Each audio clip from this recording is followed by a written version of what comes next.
Yes, it is Way Up with Angela Yee. I'm Angela Yee on a Monday. And Jasmine from the Jasmine brand is here. Good morning. Mano is here. New Mano. I'm not just a brand. Jasmine brand. And let's talk about what's happening in Yeetie. Hulu. There is that new Freaknik documentary coming that everybody's been talking about. And some people are really nervous about it. One woman named Tina on TikTok actually posted a clip, and this went viral. Y'all, we might be in trouble. Did y'all see Hulu is about to release a documentary about 94 Freaknik? I've been to several Freakniks. 94 was one that I attended. So I'm just praying that Jesus just be a big, tall privacy fence. Ooh. Oh, listen, I had posted this on Twitter. I'd never been to Freaknik. Thank goodness. So listen, I did a fake deep dive, and so it started in 1982, which I thought it started in the early 90s. Yeah, I thought it was in the 90s too. So this is according to Wiki. So anyway, it started in 1982 at Spelman, and it was headed by DC Metro Club. So the students in that club were from DC, Maryland, and Virginia, and they intended it to challenge California for the largest end of the school year party. So it was like a challenge. It's like a spring break party. Yeah, right. And so the name was inspired by Le Freak by Chic, a popular song and dance. Now Rogers, freak out. So that's what. So that's how it started. I can't wait to see it. Yeah. Did you? Yeah. I guess you didn't go. No, I've never been. Okay. Right. Well, they had actually gotten rid of it, and they said they didn't want Freaknik to return to the city because of the, quote, lewd activities, sexual assaults, violence against women, and public safety concerns. And so that's why. But, there's been like a call to try to bring that up. Right. Yeah.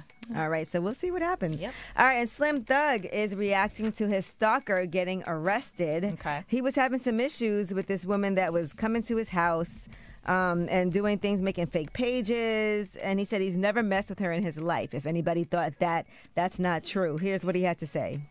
We talk about somebody who been to jail already for being over here trespassing, who's still coming back, been back every single day, who tore my Escalade truck. She walked in my house the other day when I was in the studio.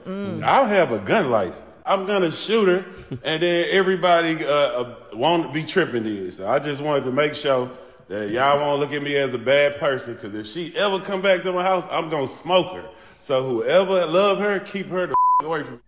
I know we're laughing, but having stalkers it's a not be serious fun. thing, right? You ever had a stalker?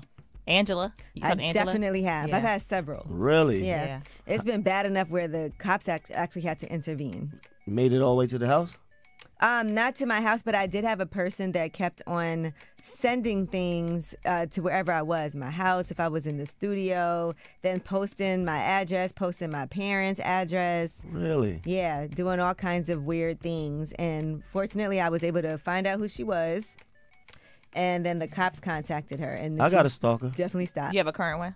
Right. She pops in and out. Wow. But what she does is she gets everybody's numbers that I'm close to and calls them and just harasses them. Oh, gosh. What can you do about it? Well, I'm glad that she got arrested, though, because for Slim Thug, imagine now it's bad and this has been going on with him for months. Yeah, it's annoying. Yeah, that's annoying.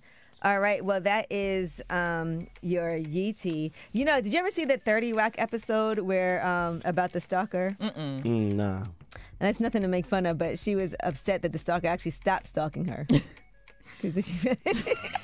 Try not to laugh. It was on an episode of 30 Rock. It was, it's a comedy. Right. But yes, it is definitely a scary thing. I had one person that used to show up to all these events that I would go. Oh, actually, I've had a couple of those. I remember that. And there's times that it felt a Really? little dangerous.